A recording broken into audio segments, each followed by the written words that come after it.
നമസ്കാരം. Raf talk മലയാളത്തിലേക്ക് അവർക്കും സ്വാഗതം. ISLൽ ഇന്ന് കേരള ബ്ലാസ്റ്റേഴ്സ് ചെന്നൈയിൻ FCയുമായിട്ട് ഏറ്റുമുട്ടുകയാണ്.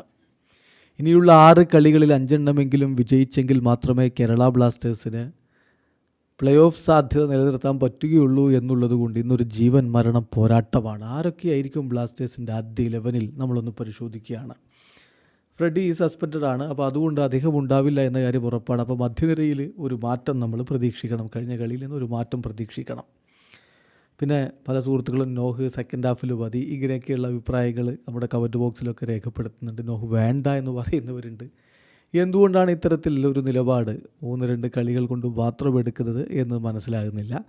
എന്നാലും മുന്നേറ്റ നിരയിൽ നോഹും ലൂണയും ഹീസസ് ഹിമിനസും ഒക്കെ ഒരുമിച്ചിറങ്ങുമെന്ന് തന്നെയാണ് നമ്മൾ പ്രതീക്ഷിക്കുന്നത്. അപ്പോൾ 3 വിദേശ താരങ്ങൾ അവിടെയായി. അപ്പോൾ ഡ്യൂസൻ ലഗാത്തൂറിനെ കളിപ്പിക്കുകയാണെങ്കിൽ, അതായത് ഡിഫൻസീവ് മിഡായിട്ട് ഡ്യൂസൻ ലഗാത്തൂർ വരികയാണെങ്കിൽ പിന്നെ സെൻറ്റർ ബാക്കിൻ്റെ റോളിൽ ഒരു വിദേശ താരത്തെ കളിപ്പിക്കാൻ പറ്റില്ല. അപ്പോൾ മിലോസിനെ മാറ്റേണ്ടി വരും. അതിന് മിലോസിനെ മാറ്റിയാൽ പിന്നെ പകരം ആരെ ഇറക്കും എന്നൊരു ചോദ്യം, ഒരു ബിഗ് ക്വസ്റ്റ്യൻ അവിടെ ഉണ്ടല്ലോ. അപ്പോൾ മിലോസ് മാറും എന്ന് കരുതേണ്ടതില്ല. സെൻറ്റർ ബാക്കായിട്ട് അദ്ദേഹം തന്നെ തുടർന്നേക്കും. അപ്പോൾ ഈ കാര്യങ്ങളൊക്കെ മനസ്സിൽ വെച്ചുകൊണ്ട് വേണം നമ്മളൊരു പ്ലേയിങ് 11 എങ്ങനെയായിരിക്കും എന്നുള്ളൊരു വിശകലനത്തിലേക്ക് പോകാൻ. അപ്പം നമ്മൾ പ്രതീക്ഷിക്കുന്നത് ഗോൾ കീപ്പറായിട്ട് സച്ചിൻ തന്നെ, ഡിഫൻസിൽ നവോച്ച, ഡ്രിൻസിച്ച്, ഹോർമിപ്പാം, സന്ദീപ് എന്നിവർ ആദ്യ 11-ൽ ഉണ്ടാകും എന്ന് കരുതാം. അതേസമയം മധ്യനിരയിലേക്ക് വരുമ്പോൾ ഫ്രെഡി ഇല്ലാത്തതുകൊണ്ട് ഡാനിഷ് വരാനുള്ള സാധ്യത, ഡാനിഷും ബിബിൻ മോഹനനും അവിടെ ഉണ്ടാകും. മുന്നേറ്റങ്ങളെ സഹായിക്കാൻ അഡ്രിയാൻ ലൂണ ഉണ്ടാകും. ഇരു പാർശ്വങ്ങളിലായിട്ട് നോഹും കോറുവും തന്നെ ഇറങ്ങുമെന്ന് പ്രതീക്ഷിക്കണം.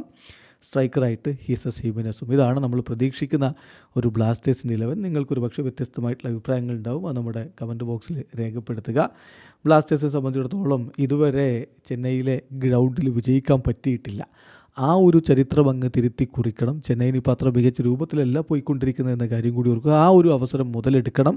ബ്ലാസ്റ്റേഴ്സ് വിജയിച്ച് കയറുമെന്ന പ്രതീക്ഷയോടുകൂടി കാത്തിരിക്കാം. വീഡിയോ അവസാനിക്കുന്നു. ഫുട്ബോൾ ലോകത്ത് കൂടുതൽ വിശേഷങ്ങളുമായി റാഫ് ടോക്സ് വീഡിയോ എത്താം.